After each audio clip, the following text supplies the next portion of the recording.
আমাদের সঙ্গে অতিথি হিসেবে আছেন সিনিয়র সাংবাদিক জনাব আরশাদ মাহমুদ। জনাব আরশাদ মাহমুদ, আপনাকে আমাদের অনুষ্ঠানে স্বাগত জানাচ্ছি। ধন্যবাদ আপনাকে।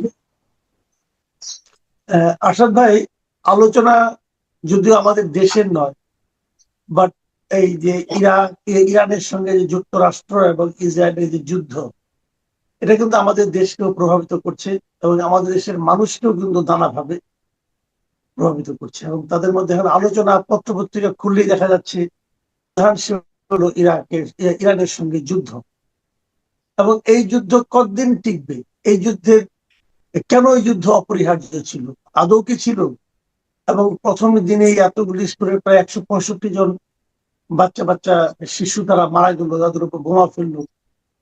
এবং এই যুদ্ধের মাধ্যমে আমরা আসলে মানে বিশ্বই আসলে কি পাচ্ছি, বিশ্বের জন্য লেসনটা কি আসলে? আচ্ছা, এটা নিয়ে আমি একটা পোস্ট দিয়েছি 2 দিন আগেই, প্লাস গত জুনে যখন তারা আবার ইসরায়েল এবং আমেরিকা মিলে ইরাক, তখন আমি একটা লিখেছিলাম। এবং আমার কিছু ব্যক্তিগত অভিজ্ঞতা আছে এখানে। সেটা হলো আমি 92 সালে জেফারসন ফেলো ছিলাম হাওয়াইতে, হনুলুলু। তো সেখানে ওটা হলো আমেরিকার পেকম বলে আর কি, প্যাসিফিক কমান্ড, মানে আমেরিকান নৌবাহিনীর মূল সদর দপ্তর সেখানে। তো তখন যেহেতু আমরা হাওয়াইতে ছিলাম, তো আমাদের একটা ওই পার্ট অফ দ্য প্রোগ্রাম ছিল আমাদেরকে পেকম কমান্ডারের সঙ্গে একটা বৈঠক করানো। তো আমরা সেখানে গেলাম। তার নাম ছিল অ্যাডমিরাল চার্লস লারসন। তো উনি আমাদেরকে, আমরা প্রায় 12 জন ছিলাম, 6 জন আমেরিকান আর 6 জন এশিয়া প্যাসিফিক থেকে জার্নালিস্ট, ইস্ট ওয়েস্ট সেন্টার। তো ওখানে যাওয়ার পরে উনি একটা ওপেনিং স্টেটমেন্ট দিলেন। তার মধ্যে উনি, আমি বলছি 1992, কিন্তু মানে আজ থেকে 34 বছর আগের কথা। তো সে বক্তব্য দেওয়া শুরু করলো, করে দুই একটা কথা বলেই তারপরে সে শুরু করলো যে ইরানকে আমরা কোনোভাবেই, মানে ইরানের কাছে পারমাণবিক বোমা থাকুক এটা আমরা চাই না। তার কারণ ইরান ক্যানট বি ট্রাস্টওয়ার্দি, তারা খুবই একটা রোগ স্টেট, তারা টেরোরিজমকে প্রমোট করে বিভিন্ন জায়গায় প্রক্সি ওয়ারের মাধ্যমে। তো আমরা এটা সহ্য করবো না। তো যখন এটা বলার পরে সে প্রায় 15 মিনিট বললো, তারপরে প্রশ্ন উত্তরের ব্যাপারটা। তো প্রথমে কে জানি বললো, তো আমি সেকেন্ডে দাঁড়ালাম। আমি দাঁড়িয়ে বললাম যে আচ্ছা, আপনি তো আপনার ওপেনিং স্টেটমেন্টে বললেন যে ইরানকে এটা করতে দেওয়া হবে না। প্রথম কথা, আমার প্রথম প্রশ্ন, ইরানের দোষটা কি? তারা কি করেছে? তারা তো কোনো দেশ দখল করে নাই। এবং ইরানের 5000 বছরের ইতিহাসে ইরান একটা পার্সিয়ান সিভিলাইজেশন বলে একটা ব্যাপার আছে। তারা অনেক পুরনো সভ্যতা। তারা আজ পর্যন্ত পৃথিবীর কোন দেশ কলোনাইজ করে নাই, কিন্তু আমেরিকা করেছে বা ব্রিটেন করেছে। তো এখন আপনারা তার বিরুদ্ধে লেগেছেন কেন? মানে তারা কি, তাদের অপরাধ? তো আমার বললো, what are you trying to say? আমি বললাম একটাই কথা, তখন আমি বললাম যে আপনি যে বললেন তাদেরকে আমরা কোনোভাবেই পারমাণবিক বোমার অধিকারী হইতে দিব না। তো এই ইরান একটা সভরেন দেশ, একটা স্বাধীন সার্বভৌম দেশ।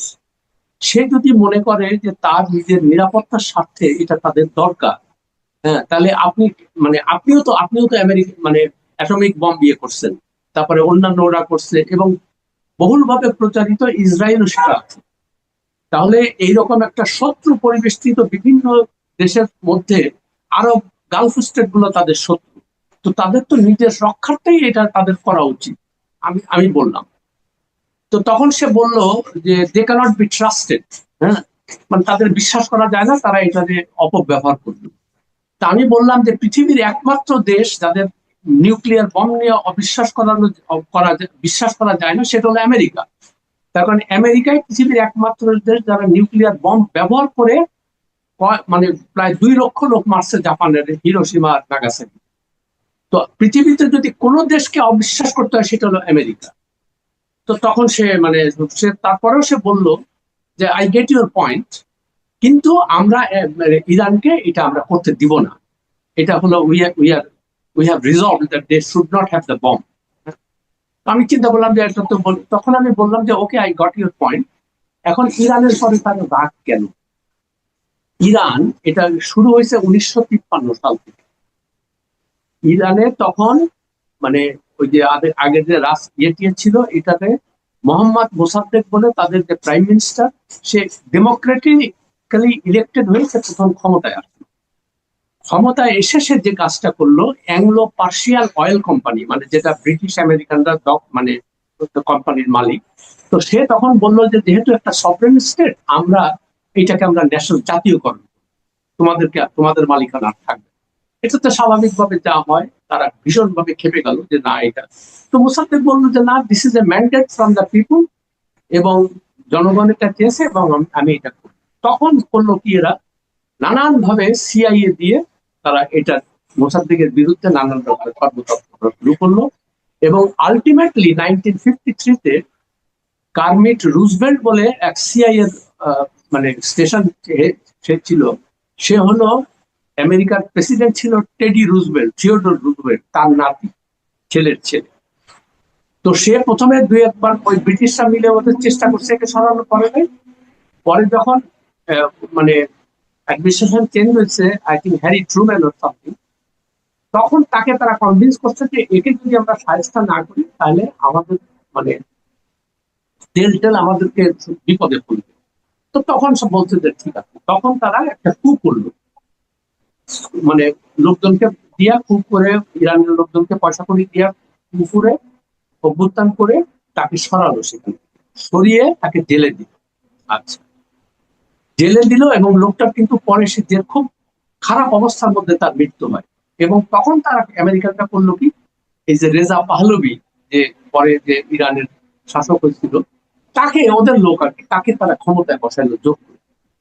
এবং তার ইতিহাসটা আমরা সবাই জানি যে 1953 থেকে 1979 এতদিন পর্যন্ত তারা এই শাহকে ওখানে রাখছে। আর শাহ যেটা হয়, রাজতন্ত্র হলে যা হয়, আমেরিকার স্বার্থ হাসিল করার জন্য থাকে।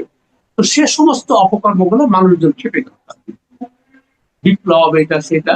আলটিমেটলি এই আয়াতুল্লাহ খোমেনি, উনি ছিলেন প্যারিসে তখন, ওদের প্রথম যে স্পিরিচুয়াল লিডার, সে তখন প্যারিস থেকে নেতৃত্ব দিতে শুরু করলো এবং বললো যে না, আমরা এই রাজতন্ত্রের অবসান চাই। তো তারপরে তো ইতিহাস আমরা জানি, মানে রাজতন্ত্র, সে রেজা পাহলভি চলে আমেরিকার ইয়েতে চলে গেল, পলায় চলে গেল দেশ থেকে। এবং তার করুণ পরিণতি হইল, প্রথমে গেল পানামাতে, তারপরে মিশরে যে সেখানে মারা গেল।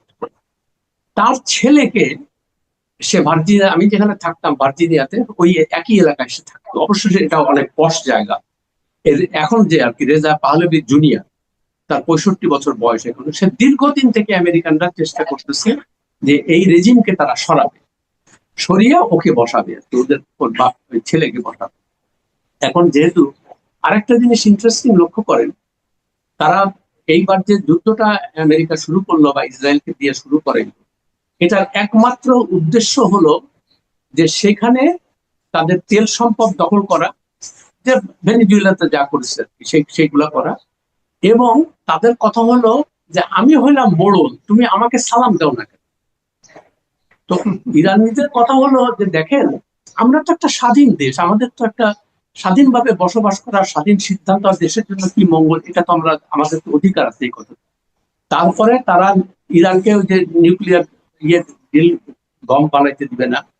তো এটা দীর্ঘদিন থেকে তারা এই চেষ্টা, তারপরে নেগোসিয়েশনে গেছে। এই যতবারই নেগোসিয়েশন যায়, ওই আমেরিকা তখন নানান রকমের বাধা সৃষ্টি করে। তো যাই হোক, যখন জন কেরি ওদের সেক্রেটারি অফ স্টেট ছিল, মানে ইয়ের সময়, ওবামার সময়, তখন তারা একটা ডিলে পৌঁছায়। এবং ডিলেটা বলে যে ঠিক আছে, আমরা ইউরেনিয়াম এনরিচমেন্ট করব না, এবং আমাদের শুধু শান্তিপূর্ণ পারপাজের জন্য আমরা এটা ব্যবহার করবো। ট্রাম্প এসে বললো যে না, এগুলো আমি কিছু মানি না। তার কারণ এই ইসরায়েল কখনোই তাদেরকে, ইসরায়েলের কথা হলো আমেরিকাকে বলছে যে তারা যদি এটা বানায় তাহলে আমাদের একটা বিপদে আছে, ফলে তাদেরকে দিয়ে না। আরেকটা খুব গুরুত্বপূর্ণ বিষয়, তো তারা এখন এইবার যে জুনে আক্রমণ করলো একবার, আবার 8 মাস পরে জুনের আক্রমণে কিছুদিন পরে ওদের তো সমস্ত কিছু প্রায় ধ্বংস করে দিল, নিউক্লিয়ার ফ্যাসিলিটি করার পরে যেটা হলো, তারপরে যখন ইরান মানে শয়ে মিসাইল মারতে শুরু করলো ইসরায়েলে, তখন ওদের তেল আবিব শহর তখন অনেক জায়গায় আগুন টাগুন জ্বলে যাচ্ছিল, ধ্বংস হচ্ছিল। আমেরিকা করলো কি, হঠাৎ করে বললো যে ঠিক আছে, আমরা এখন যুদ্ধবিরতিতে যাব। এখন ওদের ইসরায়েলের যে আয়রন ডোম যেটা আছে, মানে ওই মিসাইলকে, অ্যান্টি মিসাইল যে ডিফেন্স সিস্টেম, এইটা কাজ করতেছিল না। তখন আমেরিকা এই সুযোগ নিয়ে বললো যে ঠিক আছে, আমরা যুদ্ধ করবো না, আমরা আসলে নিগোসিয়েশনে যাই। এটার সম্পূর্ণ উদ্দেশ্য ছিল ওই আয়রন ডোম গুলোকে আবার নতুন করে বানায় আবার ইসরায়েলকে সুরক্ষা দেওয়া। যেই সেটা কমপ্লিট হয়েছে 8 মাসের মাথায় আবার তারা আক্রমণ করছে। হ্যাঁ, এবং রেজিম চেঞ্জ। আচ্ছা, তারা বলে যে এই যে আলী খামেনি অত্যন্ত আনপপুলার লোক, এটা সেটা, কিন্তু একটা জিনিস লক্ষ্য করেন, সে যদি এতই আনপপুলার হয়, তাহলে হাজার হাজার লক্ষ লক্ষ ইরানিরা তার তার ফিউনারেলে, মানে তার জানাজায় অংশ নিছে কেন? এটা তো বুঝতে হবে। তার কারণ তার, আমরা যতই বলি যে তার কোনো সমর্থন নাই, সে মানুষকে অত্যাচার করছে ওখানে, ঠিক আছে, কিন্তু ইরানের যে আর্থিক, মানে অর্থনৈতিক যে অবস্থা খারাপ হয়েছে, সেটা আমেরিকান স্যাংশনের কারণে।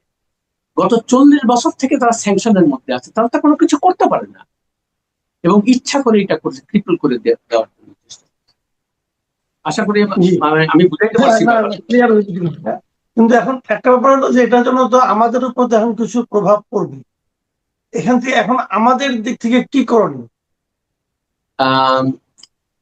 আমি বাংলাদেশের পররাষ্ট্র মন্ত্রণালয় দেখবেন যে একটা বিবৃতি দিয়েছে। তো সেটা তো যে কোনো দেশের বিবৃতি, সে বিবৃতিটা মানে না কি দড়ি মাছ না ছুঁই পানি।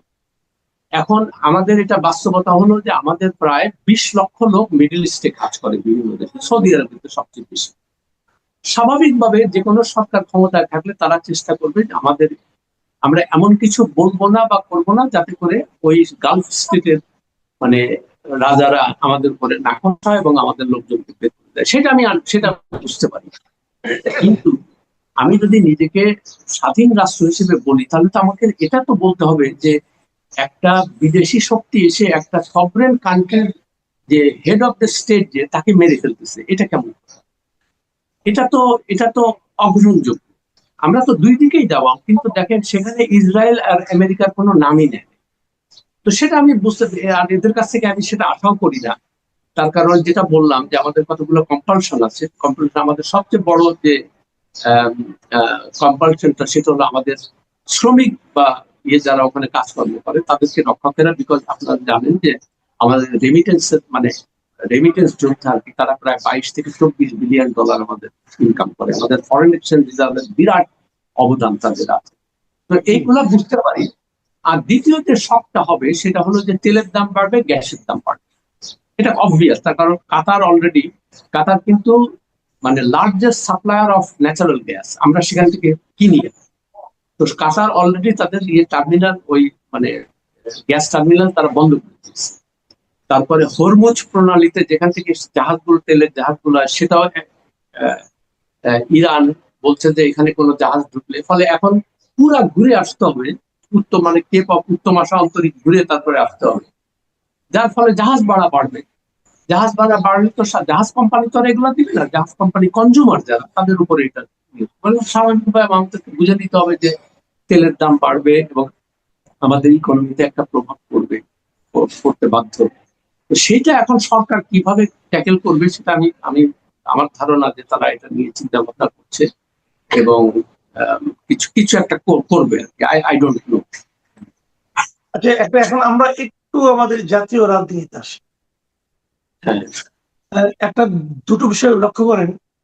একটা হলো যে এই মাসে 1 সপ্তাহ পর থেকে জাতীয় সংসদে যাত্রা শুরু হচ্ছে, এবং এই সংসদে যাওয়ার আগে বিএনপির পক্ষ থেকে জামাত ইসলামকে বলা হয়েছে যে ডেপুটি স্পিকার হিসেবে আপনারা কাকে মনোনয়ন দিতে চান, নামটা আমাদেরকে দেন।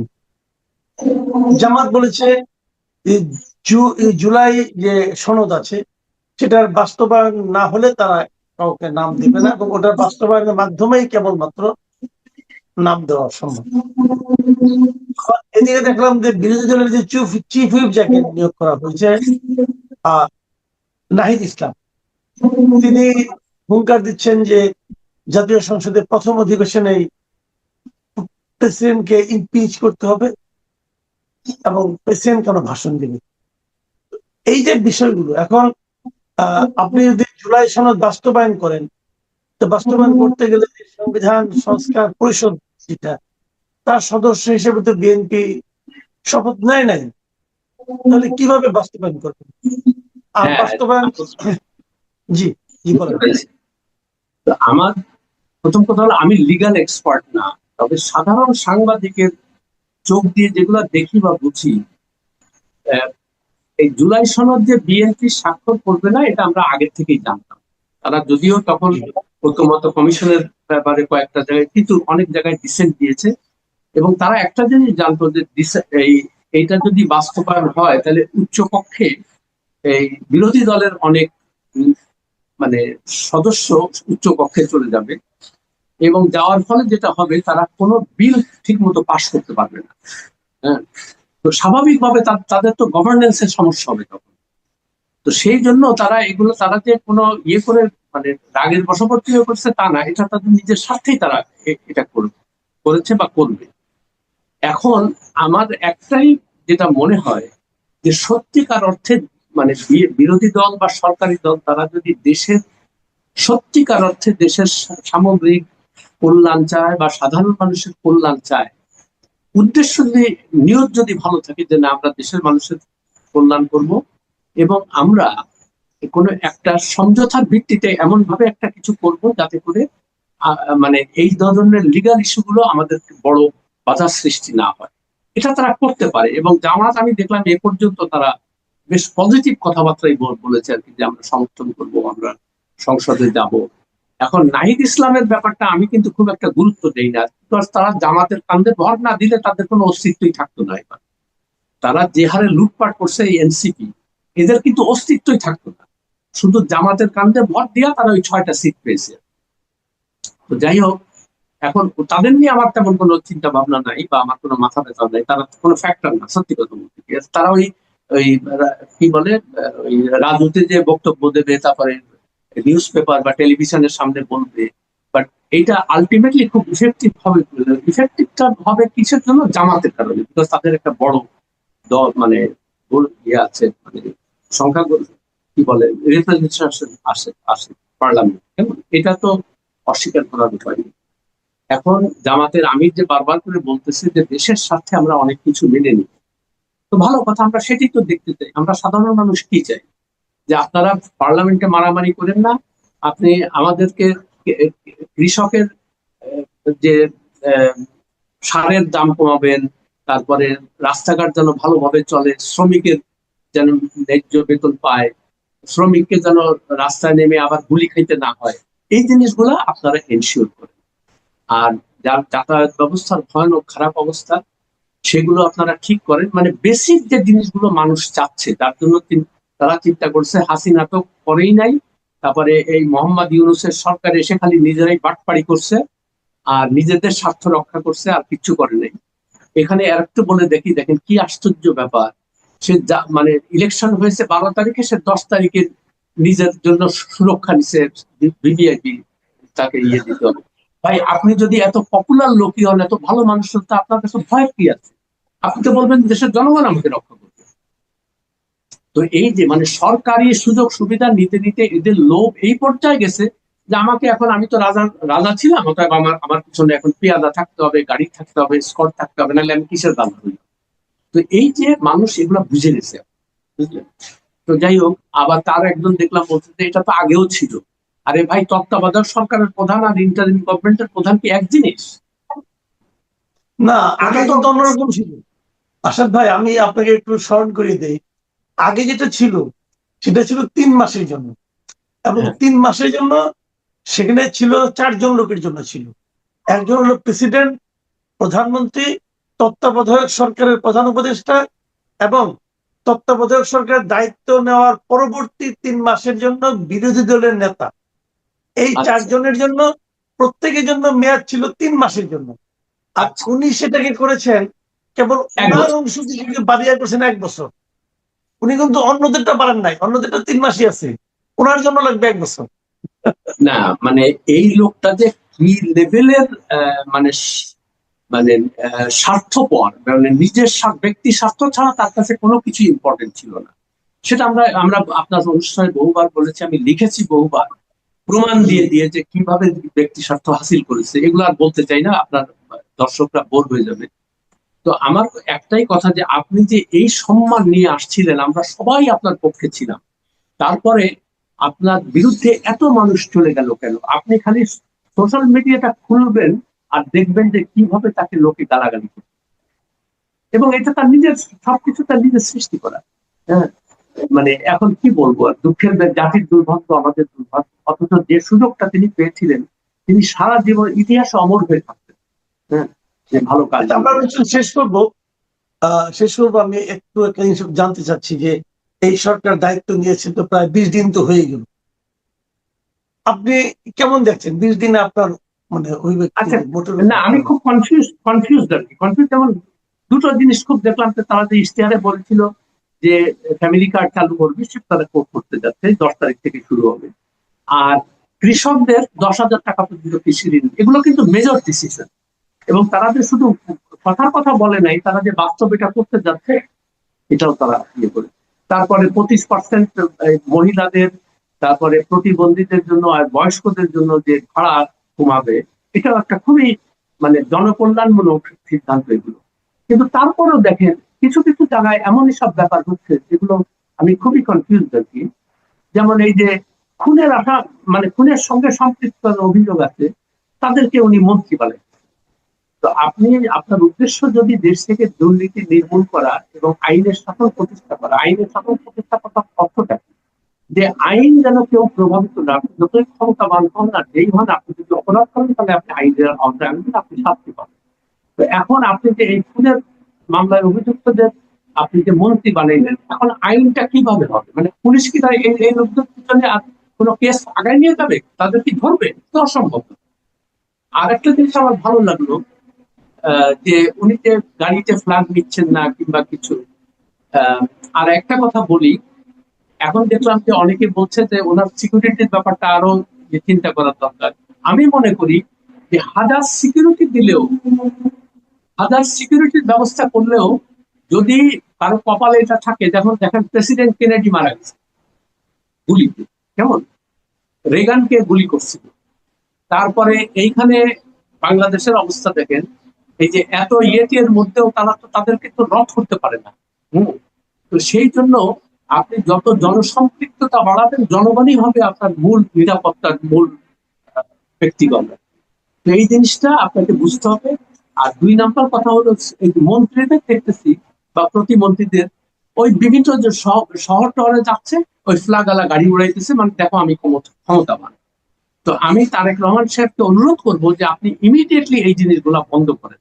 তখন আপনারা কেউ রাজা বাদশাহ না, আপনারা দেশের জনগণের সেবক, এই জিনিসটা প্রমাণ করে। বাংলাদেশ মুসলিম লীগের সভাপতি এবং সুপ্রিম কোর্টের সিনিয়র আইনজীবী অ্যাডভোকেট মহসিন রশিদ। অ্যাডভোকেট মহসিন রশিদ, আপনাকে স্বাগত জানাচ্ছি আমাদের অনুষ্ঠানে। অ্যাডভোকেট মহসিন রশিদ, আপনার কাছে প্রথমে একটু জানতে চাই, আপনি ডক্টর ইউনূসের বিরুদ্ধে প্রথম মামলা করার ঘোষণা দিয়েছিলেন আমাদের এই মানচিত্র চ্যানেলে, এবং সেটা বিষয়ে জানতে চাচ্ছিলাম যে কোন কোন বিষয়ে মামলা করতে যাচ্ছেন, অথবা আদৌ মামলার কোনো প্রক্রিয়া আপনি শুরু করেছেন কিনা। জি, আমি নোটিশ, আমার ড্রাফট ধরেন 80% শেষ হয়ে গেছে। 20% যেটা বাকি আছে সেটা হলো ওনার কারাপশনকে নিয়ে আমার ওই নোটিশে থাকবে। নোটিশ যেটা যাবে, সেই নোটিশটা যাবে ল মিনিস্ট্রির কাছে, মেবি ক্যাবিনেট ডিভিশনের কাছেও হয়তো দিতে পারি, এবং সিসি আমি ইউনূস সাহেবকেও করব, for আচ্ছা, the purpose of transparency, so that he knows that এই নোটিশটা হচ্ছে। নোটিশে যেটা আমি চাইবো সরকারের কাছে, সেটা হচ্ছে একটি কমিশন করা।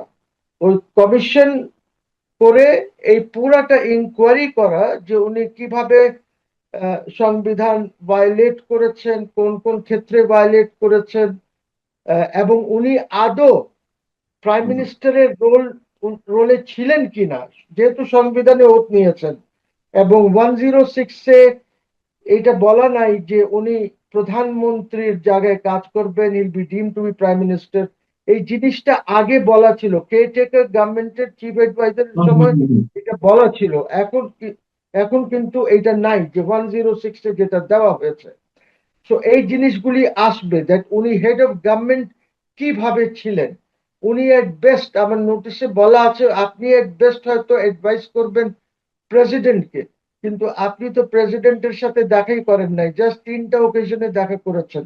একটা হচ্ছে আপনার শপথ, চিফ জাস্টিস রিফাতের শপথ, চিফ জাস্টিস জুবায়ের সাহেবের শপথ, এই সময় আপনি ওইখানে গেছেন। আর আমার জানা মতন কোনোদিন বঙ্গভবনে যান নাই। এইটাও আপনি সংবিধানকে ভায়োলেট করেছেন, বিকজ সংবিধানের কোন আর্টিকেলে কি আছে এগুলি সব দিয়ে নোটিশে সব থাকছে। এবং আরো দেখা যাচ্ছে যে অ্যাকচুয়ালি ইউনূস তো নিজেকে ছাড়া অন্য কিছু চিন্তা কোনোদিন করে নাই। এবং ইউনূস সাহেব তো অনেক আগের থেকে, since he is a big donor of আপনার ডেমোক্রেটসদের বড় ডোনার উনি, কাজে উনি বাইডেনের সময় উনি এইসব কনস্পিরেসির মধ্যে ইনভলভ ছিলেন হাসিনার বিরুদ্ধে। আমরাও হাসিনার বিরুদ্ধে, শেখ হাসিনা গভর্নমেন্টের বিরুদ্ধে আমরাও অনেক কথা বলেছি, আমরাও বিরোধিতা করেছি, আমরাও মামলা মোকদ্দমা খেয়েছি, সেইগুলি নিজের জায়গায়। But question is a man, as a man he is a conspirator. তো আমি এই কারণে ওনার লাস্ট কনস্পিরেসি যেটা উনি করেছিলেন, লাস্ট যে বৈঠকটা যেখান থেকে উনি লোকজনকে নিয়েছিলেন কারা অ্যাডভাইজার হবে, এইটার ডেট হচ্ছে 27-28 জুন, 27-28 জুন 2024। এবং এইটা ইউনুস সেন্টারের উদ্যোগে সোশ্যাল বিজনেস ডে এই নামে একটি সম্মেলন অনুষ্ঠিত হয়েছিল ফিলিপিন্সে। এবং ফিলিপিন্সে ওনাদের ওইখানে আরেকটি এনজিও আছে, যে এনজিওর নাম হচ্ছে NWTF। এই NWTF এনজিও যেটি আছে ওদের সাথে মিলে এটা করা হয়েছিল। এন্ড NWTF হচ্ছে USAID এর ইউ ক্যান সে একটা সাপ্লিমেন্টারি ইয়ে, ওদের সাথে সবসময় কাজ করে।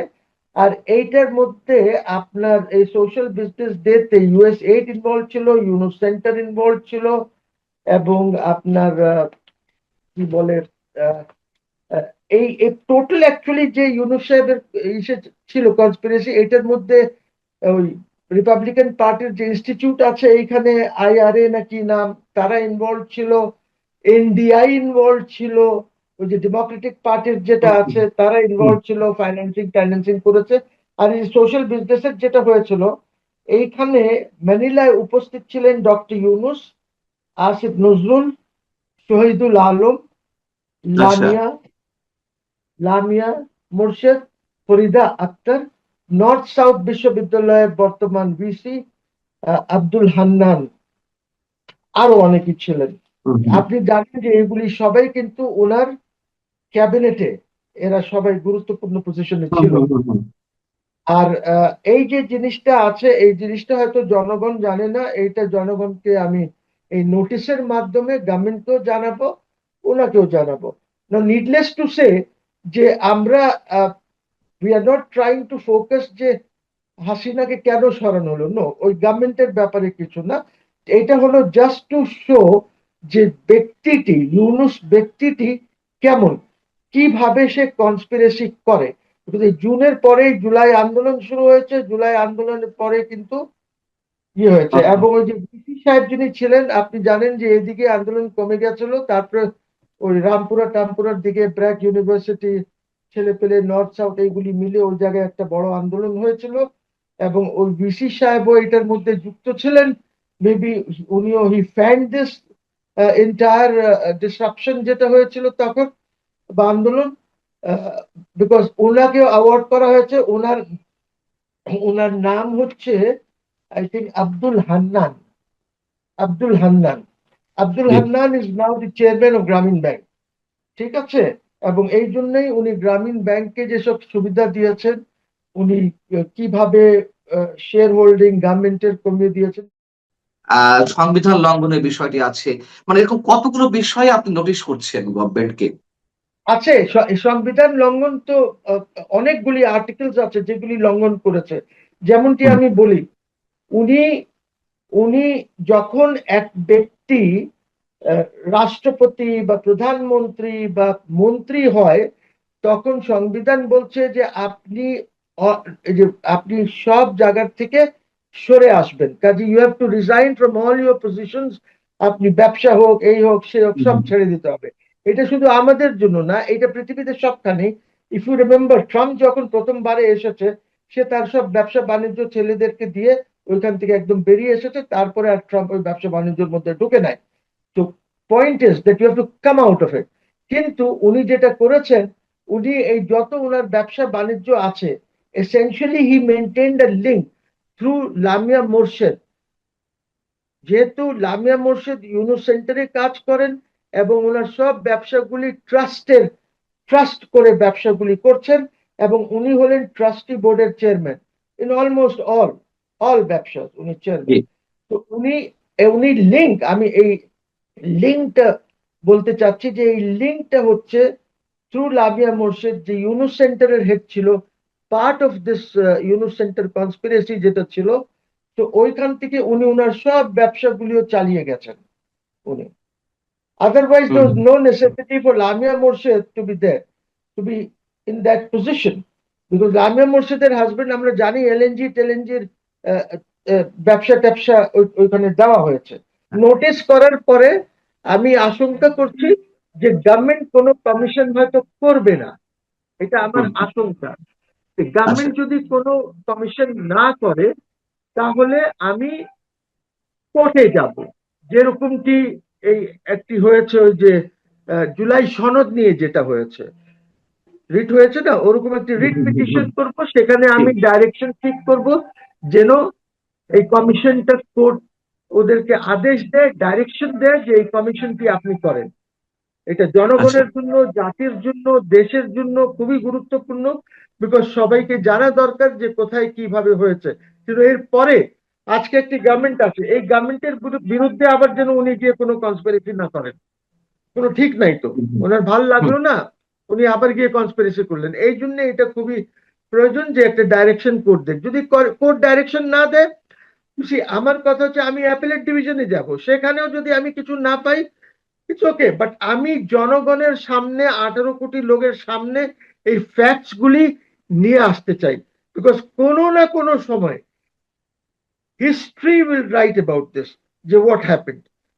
I wanted Tarek to succeed. Tarek হয়তো নতুন পলিটিক্স নিয়ে আসবেন, হয়তো এখানে আওয়ামী লীগের সাথে যে অন্যায় করা হয়েছে, ইউনুস করেছে। বিকজ ইউনুস তো ফোকাস ছিল আওয়ামী লীগ এর উপরে, সব conspiracy directed towards Awami League.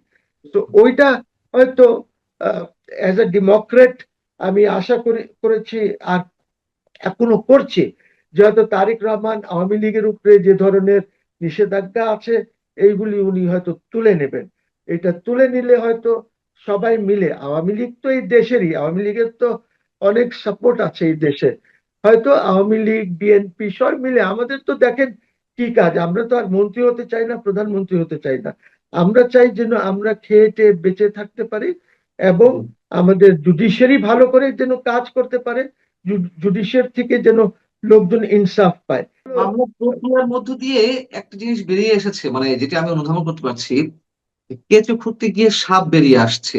মানে আপনি যেসব বিষয় উদ্যোগ নিয়েছেন, যেমন 106 এর রেফারেন্সে তিনি যে প্রধান উপদেষ্টা হচ্ছেন, প্রধান উপদেষ্টা হলেও তার পাওয়ারটা কি প্রধানমন্ত্রী হিসেবে ছিল কিনা, এই একটি বিষয়। আবার আপনি বলছেন যে তিনি যাতে ভবিষ্যতে এই সরকারের বিরুদ্ধে কোনো ধরনের কনস্পিরেসি করতে না পারে, এটাই খুব ইন্টারেস্টিং। এবং এটি মানুষের মুখে মুখে আছে যে তিনি হয়তো প্রেসিডেন্ট হওয়ার জন্য অনেক ধরনের চেষ্টা করছেন। আমি যদি এই জায়গাটিতে একটু আপনার দৃষ্টি আকর্ষণ করি, যে প্রেসিডেন্ট হওয়ার জন্য এক ধরনের উদ্যোগ তার পক্ষ থেকে জানা যাচ্ছে, মানে মানুষের মধ্যে গুঞ্জন রয়েছে, আপনি কি তেমনটি মনে করেন?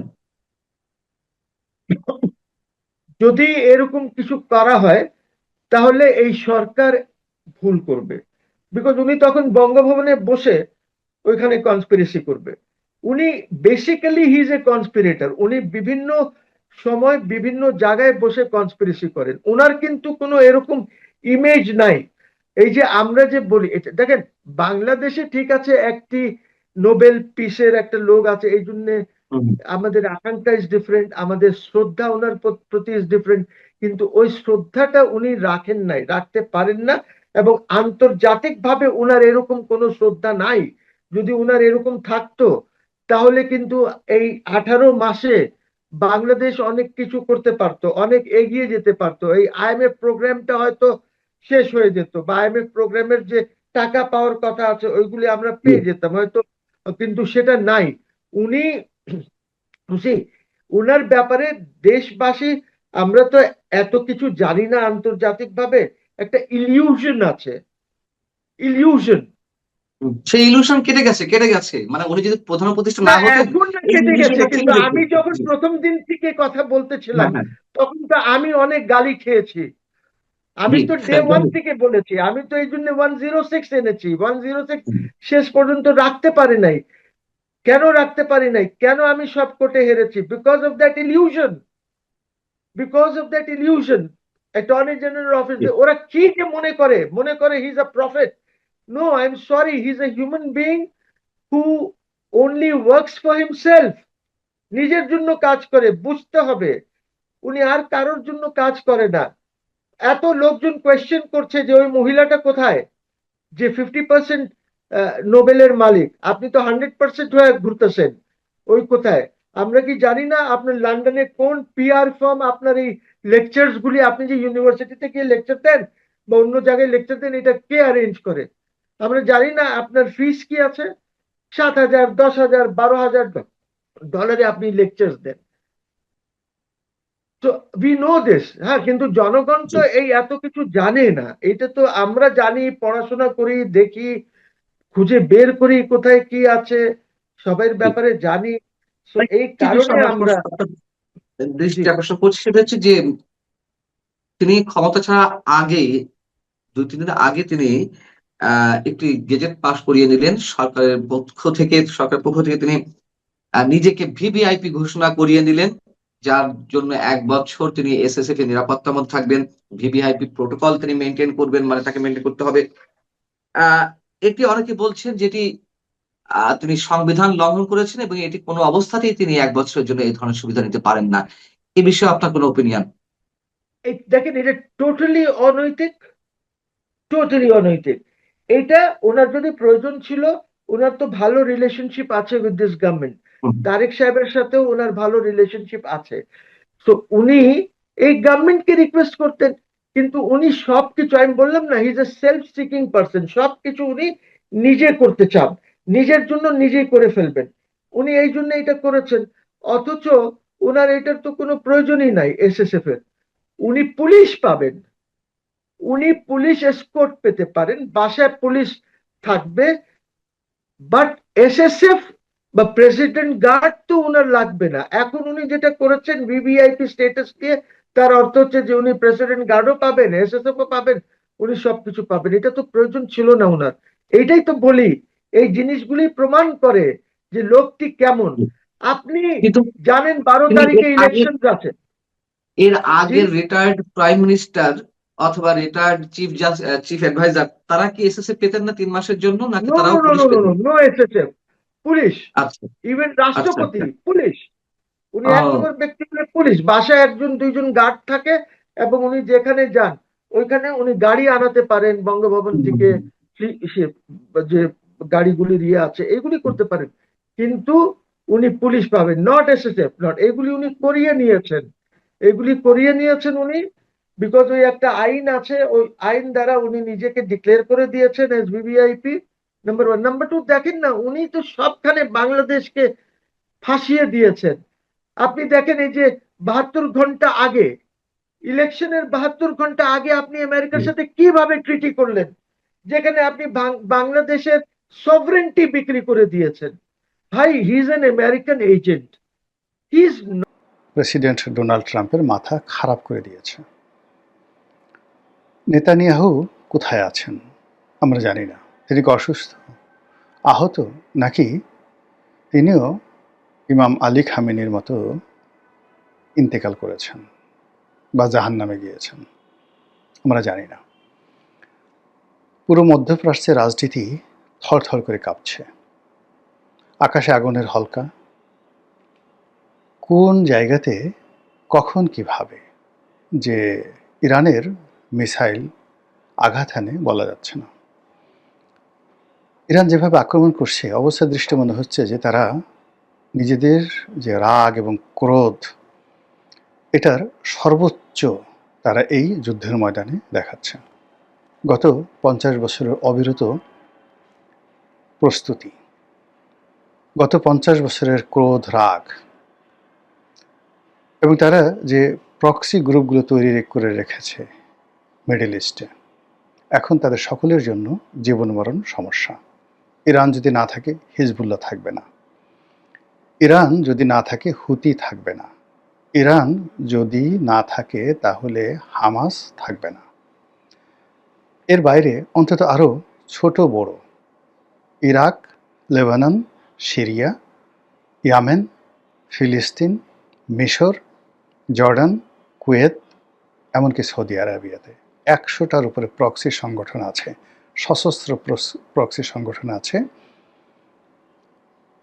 ইরানের, যারা দ্বিধার্সে ফটাফট করে যে কোনো জায়গাটা অকারেজ ঘটিয়ে হাজার হাজার মানুষকে গুলি করতে পারে। তাদের কাছে machine gun, sub machine gun এবং একই সঙ্গে বহনযোগ্য যে সকল মারণাস্ত্র রয়েছে, যা দিয়ে তারা হেলিকপ্টার পর্যন্ত ভূপাতিত করতে পারে। তো এই যে প্রস্তুতি ইরানের, সেই প্রস্তুতি ইহুদিবাদের বিরুদ্ধে, সেই প্রস্তুতি ইসরায়েলের বিরুদ্ধে, সেই প্রস্তুতি খ্রিস্টানবাদের বিরুদ্ধে, মার্কিন আধিপত্যবাদের বিরুদ্ধে। এই চূড়ান্ত পর্যায়ে তারা এখন প্রায় বলা হয়ে থাকে তারা পারমাণবিক বোমা বানানোর পর্যায়ে পৌঁছে গেছে। এই যুদ্ধের পরে বেশ কয়েকটি বিস্ফোরণ হয়েছে, পুরো ইরান জুড়ে কম্পন তৈরি হয়েছে। সবাই বলার চেষ্টা করছে যে ইরান হয়তো পরমাণু বোমার বিস্ফোরণ ঘটিয়েছে। ঘটনা যদি সত্য হয় তাহলে পুরো মধ্যপ্রাচ্যের যে রাজনীতির কোর্স অফ অ্যাকশন, এটি পরিবর্তন হয়ে যাবে। ইরান যে কাজটি করছে, তারা এবার মধ্যপ্রাচ্যের যে আকাশ প্রতিরক্ষা বহু, আমেরিকা এবং ইসরায়েলের যৌথ প্রযোজনাতে তারা ইসরায়েল এবং অন্যান্য আমেরিকা ইসরায়েলের বন্ধু রাষ্ট্রের যে সকল সীমানা রয়েছে সেখানে তারা এই আকাশ প্রতিরক্ষা বহু তৈরি করে ফেলেছিল, এবং এই প্রতিরক্ষা বহু ভেদ করে ইরানের কোনো ক্ষেপণাস্ত্র ওই দেশে প্রবেশ করতে পারবে না, এরকম হুমবিতম্বি তারা করেছিল। সেই পুরো প্রতিরক্ষা বহু ভেঙে ফেলেছে। এখন ইরানের শাহেদ ড্রোন অনায়াসে, আমরা যেভাবে ঘুড়ি উড়াই এইভাবে অনায়াসে নির্বিবাদে তারা এখন দুবাইয়ের আলবুর্জ, খলিফা আলবুর্জ যে টাওয়ার, সেখানে আঘাত হানতে সক্ষম।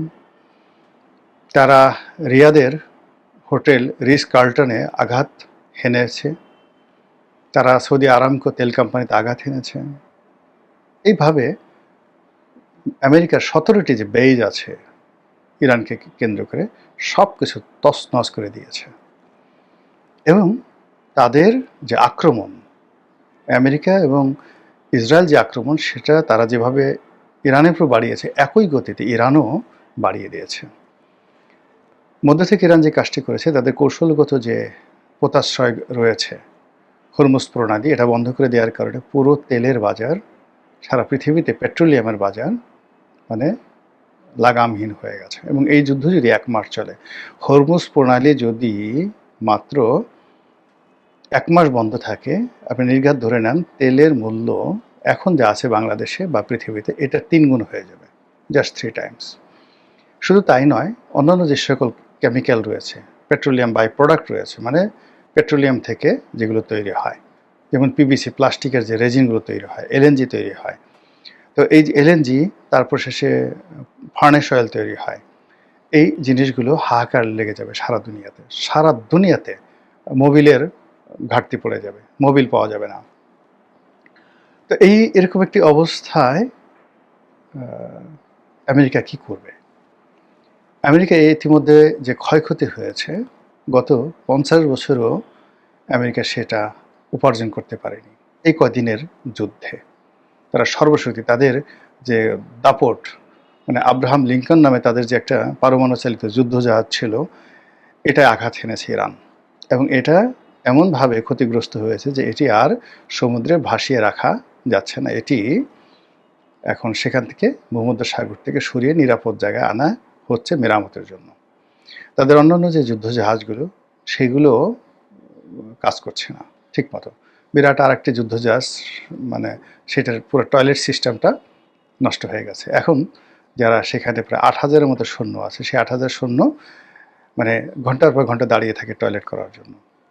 এরকম একটা অবস্থা তৈরি হয়েছে সেখানে। মানে প্রাকৃতিক বিপর্যয় যাকে বলে, খোদার গজব যাকে বলা হয়, সেই জিনিসগুলো ইরানের জন্য তৈরি হয়েছে। এদিকে একজন বলতেছে ডোনাল্ড ট্রাম্পের শরীরে পছন্দ হয়েছে, রীতিমতো কুষ্ঠ হয়েছে, তার চামড়া নষ্ট হয়ে গেছে। এবং একটা ভিডিওতে দেখলাম যে সে এমনভাবে হাঁটছে অনেকটা মাতালের মতো, তারা ঘুরে পড়ে যাচ্ছে। সব মিলিয়ে আমেরিকার যারা পররাষ্ট্রমন্ত্রী আছেন, স্বরাষ্ট্রমন্ত্রী আছেন, তারপরে প্রতিরক্ষা মন্ত্রী আছেন, তাদের কথাবার্তা এলোমেলো হয়ে গেছে। এরা মানে আমেরিকার যারা জনগণ রয়েছেন তারা এখন ডোনাল্ড ট্রাম্পকে দায়ী করছেন। তার যুদ্ধ করার ক্ষমতা কমানোর জন্য ওদের পার্লামেন্ট, যেটা মার্কিন কংগ্রেস, তারা বিল আনছে যে ইসাকলি প্রেসিডেন্ট কংগ্রেসের অনুমতি ছাড়া যুদ্ধ ঘোষণা করতে পারবে না এবং যুদ্ধের আয়োজন করতে পারবে না। তো এই বিষয়গুলো এখন আমেরিকাতে ব্যাপক পরিবর্তন হচ্ছে, আর লক্ষ লক্ষ মানুষ হয়তো আর কদিন পরে রাস্তায় নেমে আসবে। এবং ইতিমধ্যে গত এই 4 দিনের যুদ্ধের ফলে সেখানে তেলের দাম গত 20 বছরে যেটা বাড়েনি, এইবার সেই তেলের দাম তারা বাড়িয়ে দিয়েছে সরকার। তো এই অবস্থাতে ডোনাল্ড ট্রাম্প কী করবেন? তিনি কি করজোড়ে ক্ষমা চাইবেন?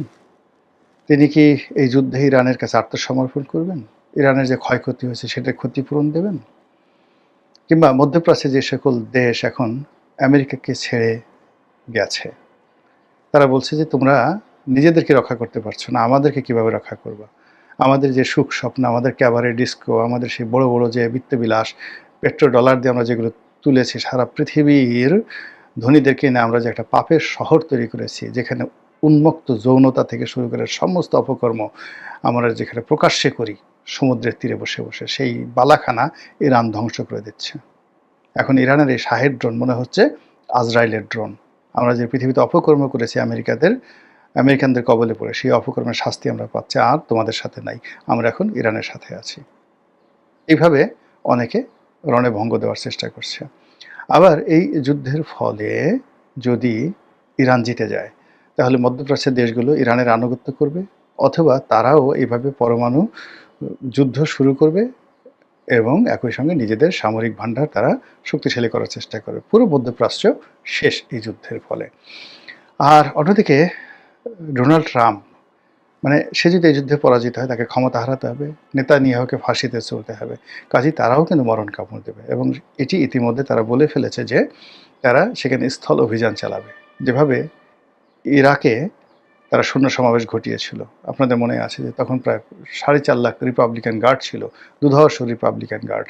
তো সেই রিপাবলিকান গার্ডদের মোকাবেলা করার জন্য আমেরিকান সৈন্য সেখানে স্থল অভিযান চালিয়েছিল। এই একই স্থল অভিযান তারা ইরানে চালাতে চাচ্ছে। এটা নিয়ে আলোচনা। ইরানে কি স্থল অভিযান চালানো সম্ভব? না, কোনো অবস্থায় চালানো সম্ভব নয়। ইরানের যে অস্ত্র আছে, শস্ত্র আছে, গোলা বারুদ আছে, যে ভূমি আছে, এখানে 10 লাখ কেন 15 লাখ 20 লাখ সৈন্য যদি সমাবেশ করা হয়, ইরানের এই বিশাল ভূখণ্ডে তারা হারিয়ে যাবে, মরুভূমির বালির মধ্যে চাপা পড়ে যাবে। যে পর্বতমালা রয়েছে, জাগ্রেব পর্বতমালা রয়েছে, জাগ্রোস পর্বতমালা রয়েছে, সেই জাগ্রোস পর্বতমালা, সেখানে পৃথিবীর প্রথম ছাগল, মানে যাকে বলে পাহাড়ি ছাগল। আপনি দেখেন ওই যে পাহাড়ে উঠে উঠে লাফায় লাফায় যে পাহাড়ে যে ছাগল ওঠে, সেই ছাগলের আদিভূমি এই জাগ্রোস পর্বতমালা। এবং এখানের অনেকগুলো পর্বতমালা রয়েছে ইস্পাহানের কাছাকাছি, যেখানে অনেক সন্ত্রাসী গ্রুপ 200 বছর 300 বছর, তাদের মধ্যে অ্যাসাসিনেশন একটা গ্রুপ ছিল। 300 বছর পর্যন্ত পুরো পৃথিবীকে তারা ডমিনেট করেছে। ওখান থেকে যারা একটা স্লিপ পাঠাতো যে অমুক রাজদরবারে রাজাকে হত্যা করা হবে, সেই রাজদরবারে কান্নার রোল পড়ে যেত। কিন্তু একমাত্র হালাকু খানি সেই তাদেরকে দমন করতে পেরেছিল। এছাড়া 300 বছর ওই দুর্ভেদ্য পাহাড়ি অঞ্চলে তারা লুকিয়ে থেকে সারা পৃথিবীকে তছনছ করেছে। এটা হলো ইরানের এমন একটা ভৌগোলিক অবস্থান, সেই ভৌগোলিক অবস্থান কারণে সেখানে যারা বসবাস করেন তারা প্রকৃতিগতভাবে ন্যাচারাল যে জাস্টিস তারা পান, ন্যাচারাল প্রোটেকশন তারা পান। সেই প্রোটেকশনের কারণে ইরানের সঙ্গে স্থল যুদ্ধ করা কোনো অবস্থায় সম্ভব নয়। তারা সৈন্য সমাবেশ করতে পারে, তাণ্ডব চালাতে পারে, জাস্ট লাইক আফগানিস্তান। তো আফগানিস্তানের ভূমি যে বৈচিত্র্য, সেই ভূমি বৈচিত্র্যের চাইতে 1 লক্ষ গুণ বৈচিত্র্য এবং দুর্গম ভূমি হলো পারস্যের ভূমি। তো আফগানিস্তানে যদি আমেরিকার ওই অবস্থা হয়, তা ইরানে কি হবে বুঝতে পারেন ব্যাপারটা। আফগানিস্তান ছোট দেশ, তার সঙ্গে সঙ্গে লোক সংখ্যাও কম, অর্থনৈতিকভাবে প্রযুক্তিগতভাবে তাদের কিছুই ছিল না। তারা শুধুমাত্র পাহাড়ের ভিতরে গুহায় লুকিয়ে থেকে সেই রাইফেল বা AK-47 হাতে নিয়ে তারা সেই হাতাহাতি যুদ্ধ করেছে। এটাই আমেরিকা সামাল দিতে পারেনি।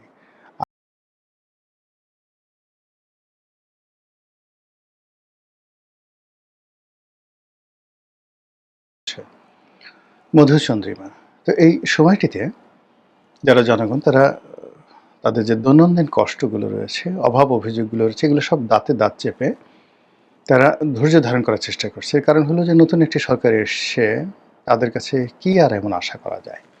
তাদেরকে একটা নির্দিষ্ট সময় দিতে হবে, তাদেরকে একটু গুছিয়ে নেওয়ার সময় দিতে হবে, এটা জনগণ বোঝে। গত 15 বছরে শেখ হাসিনার যে শাসন, সেই শাসনের যে তীব্র জাতাকল, তার সঙ্গে গত 17 মাসের যে শাসন, সেই শাসনের হম্বিতম্বি, সেই শাসনের মুনাফিকি, সেই শাসনের যে যাকে বলা হয় রাগ ঢাক, নাটক, অভিনয়, সিনেমা সব কিছু, মানে আসলে গত 17 মাসে যে কি হয়েছে আমরা এখনো পর্যন্ত টের পাচ্ছি না। হয়তো নিচ দিয়ে আমাদের একেবারে শিকড় কেটে ফেলা হয়েছে, আর উপরে দিয়ে অনেক সুন্দর সবুজের মানে ব্যাবিলনের ঝুলন্ত বাগান তৈরি করে দেওয়া হয়েছে। ধীরে ধীরে বেরোচ্ছে। ইউনূস সরকার কত টাকা ছাপিয়েছেন, কত টাকা ঋণ করেছেন, কত টাকা তিনি দেশের রাষ্ট্রের ক্ষতি করেছেন ইত্যাদি নানা রকম তথ্য বের হচ্ছে। তার যারা উপদেষ্টা মণ্ডলী রয়েছেন তারা কত টাকা পাচার করেছেন, কত টাকা দুর্নীতি করেছেন, এবং তাদের এক একজনের বিরুদ্ধে যে দুর্নীতির মামলাগুলো রেডি হচ্ছে, তাতে করে দুর্নীতি সংশ্লিষ্ট যারা লোকজন রয়েছেন, মানে দুর্নীতি দমন কমিশনের যে সকল কর্তা ব্যক্তি রয়েছেন, তাদের বক্তব্য হলো যে তারা হতভম্ব হয়ে গেছেন। এত অভিযোগের পাহাড় দুর্নীতি দমন কমিশনে জমা হয়েছে বিগত সেই অন্তর্বর্তীকালীন সরকারের কর্তা ব্যক্তিদের বিরুদ্ধে। এতে করে এই প্রতিষ্ঠানের কর্তা ব্যক্তিরা আশ্চর্য হয়ে গেছে যে এও কি সম্ভব? এটা কি পুকুর চুরি বলবো, সাগর চুরি বলবো, মহাসাগর চুরি বলবো? এটা হবে না।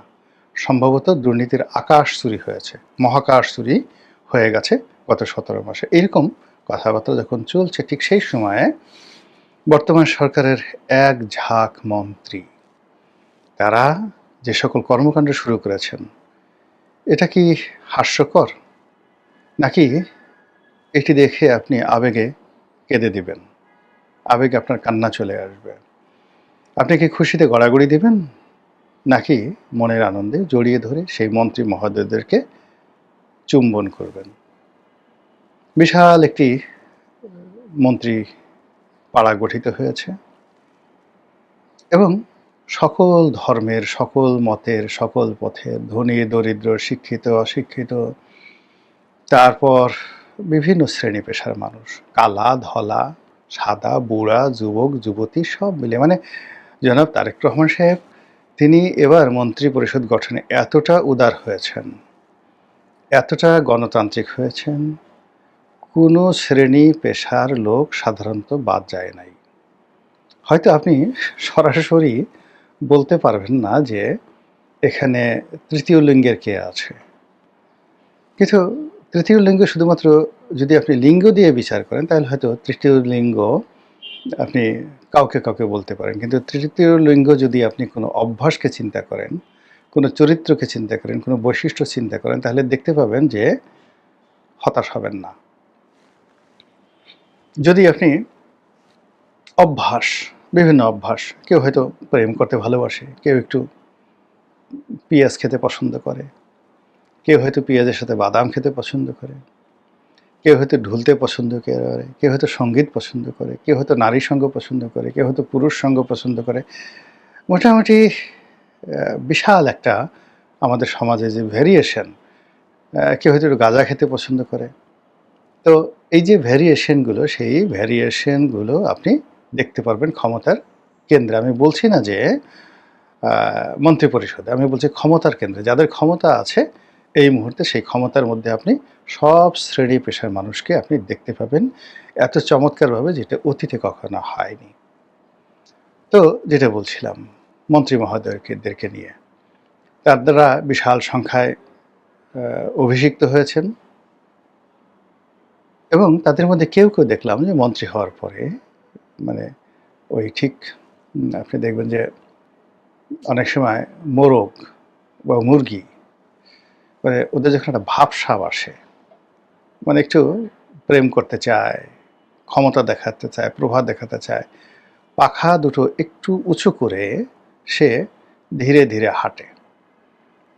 মুরগিও হাঁটে, মোরগও হাঁটে, অহংকার করে, তারপরে শেষে ভাব দেখায়, গর্ব দেখায়, নিজের অনেক শক্তি আছে।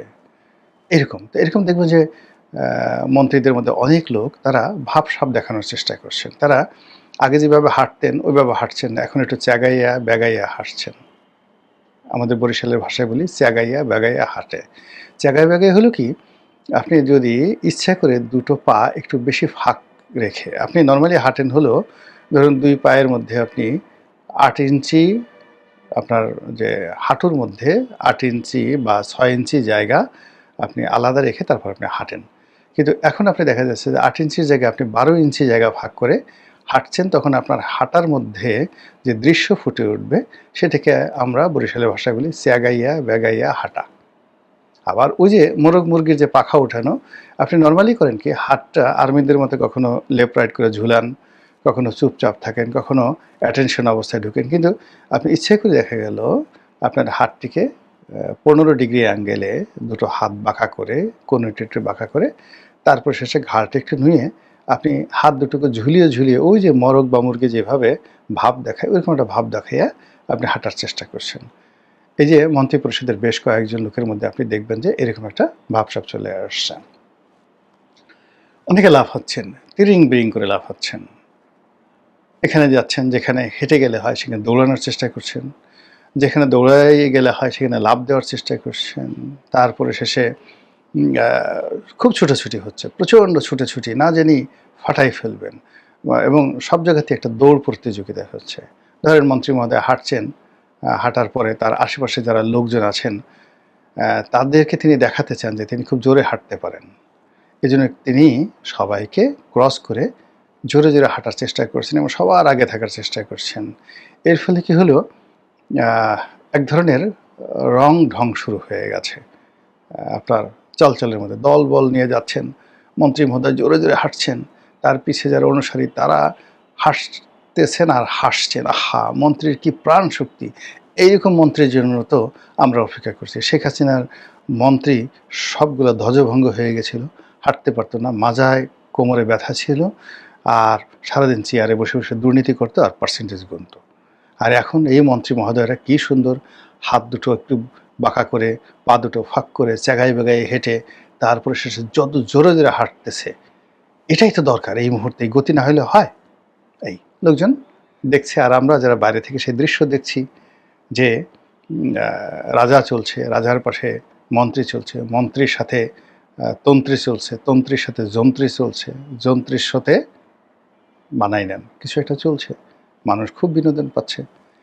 এরপরে হলো তারা কোট পরছে, টাই পরছে, যেখানে স্বয়ং তারেক রহমান সাহেব তিনি লং স্লিভ শার্ট পরছেন, তাও একেবারে যাকে বলে পাতলা ফিনফিনে, ইন করছেন না, সাধারণ জুতা পরছেন, এবং তিনি হাঁটাচলা করছেন ধীরে স্থিরভাবে, অনেকটা আর্মিদের মধ্যে লেফট রাইটও নয়, আবার মানে বাঙালির যে সাধারণ হাঁটা তাও নয়। তিনি তার একটা নিজস্ব হাঁটার একটা স্টাইল তারেক রহমান সাহেব তৈরি করে ফেলেছেন, দেখতে বেশ ভালো লাগে।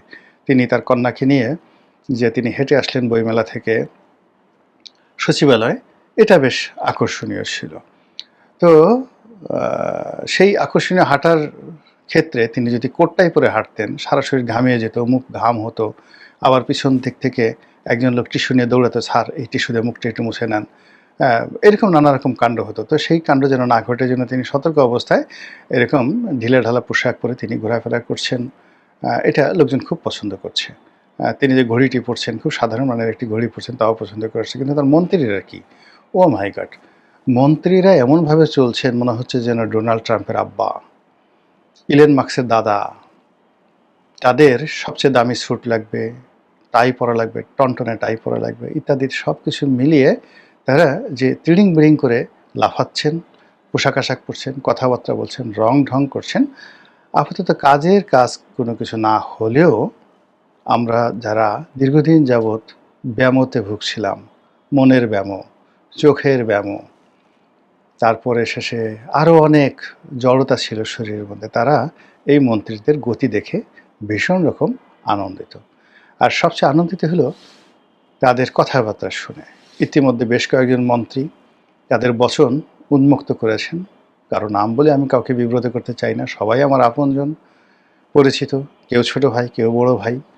তো কিন্তু তারা মোটামুটি ইতিমধ্যে যে বচন দিয়েছেন, এটি জনাব তারেক রহমান সাহেবের জন্য একটা চাপ তৈরি করেছে। এর কারণ হলো তিনি খুব কম কথা বলছেন। জনাব তারেক রহমান সাহেব খুব কম কথা বলছেন, কাজ বেশি করছেন, সিদ্ধান্ত বেশি দেওয়ার চেষ্টা করছেন, আর সরকারি বা দপ্তরি কাজকর্মে যথেষ্ট সময় দেওয়ার চেষ্টা করছেন, পরিবারকে সময় দিচ্ছেন এবং ইতিমধ্যে তার নির্বাচনী এলাকাতেও সময় দিচ্ছেন। আর অন্যদিকে তার মন্ত্রী বাহাদুর যারা আছেন তারা যথেষ্ট কথাবার্তা বলছেন, তার উপদেষ্টারাও কথাবার্তা বলছেন, এবং তাদের সেই কথাবার্তায় দেশে আমরা যারা কন্টেন্ট তৈরি করি আমরা ভীষণ রকম আনন্দিত। ওনারা যদি না বলতেন আমরা কিভাবে এই যে আজকের ভিডিওটা কিভাবে তৈরি করতাম। ওনারা যদি ওনাদের সেই বক্তব্যগুলো, সেটা চাঁদাবাজি নিয়ে হোক, সেটা লোডশেডিং নিয়ে হোক, সেটা ধরেন রোহিঙ্গাদের নিয়ে হোক, সেটা আমেরিকা নিয়ে হোক, ফিলিস্তিন নিয়ে হোক, অনেকে অনেক কথা বলছে। সব কথা টু দি পয়েন্টে যদি বলতে যাই ওরা সবাই রাগ হয়ে যাবে যে রনি সাহেবের কী হলো, এর কি কোনো কাজ নেই, সে আমাদের শুধু সমালোচনা করে। কিন্তু মানে আমি কৃতজ্ঞতা জানাতে চাচ্ছি যে তারা যে কথাগুলো বলছেন এতে করে আমরা যারা সামাজিক মাধ্যমে, যোগাযোগ মাধ্যমে কন্টেন্ট তৈরি করছি আমাদের জন্য মানে দুপয়সা মানে রুটি রুজির ব্যবস্থা তারা করে দিচ্ছেন। তারপর তাদের কথা শুনলে আমাদের ঘুম চলে আসে, আমাদের হাই চলে আসে। মানে যত রকম আপনার ধরেন এখন তো আমাদের সমাজে মানুষের যে ফ্রাস্ট্রেশন, অস্থিরতা, ঘুম আসে না। 4-5টা ট্যাবলেট খাওয়ার পরেও অনেক মানুষের ঘুম আসে না। তো এই কথাবার্তা শোনার পরে অনেকের হাই এসে যায়, অনেকে ঘুম এসে যায়, শরীরে ক্লান্তি এসে যায়, এবং নিদ্রা দেবী এসে চোখের উপর বসে যায়। অসাধারণ একটা জাতিকে ঘুম পাড়িয়ে রাখার মতো একটা ম্যাগনেটিক পাওয়ার চলে আসছে মন্ত্রী মহোদয়দের সেই বচনে, তাদের ষড়যন্ত্রে, মানে মানে এখানে কিন্তু ষড়যন্ত্র নয়, ষড়যন্ত্রে মানে ধ্বনি, এই যে আমরা যে শব্দ করি সেটাকে ষড়যন্ত্র বলে আর কি। গলার থেকে এই পর্যন্ত উচ্চারণের ভ্যারিয়েশন অনুযায়ী এটা আপনার দন্তের স, তারপরে রয়ের সঙ্গে র দিয়ে আর কি বানানো। আর ওই যে ষড়যন্ত্র হলো পেট কাটা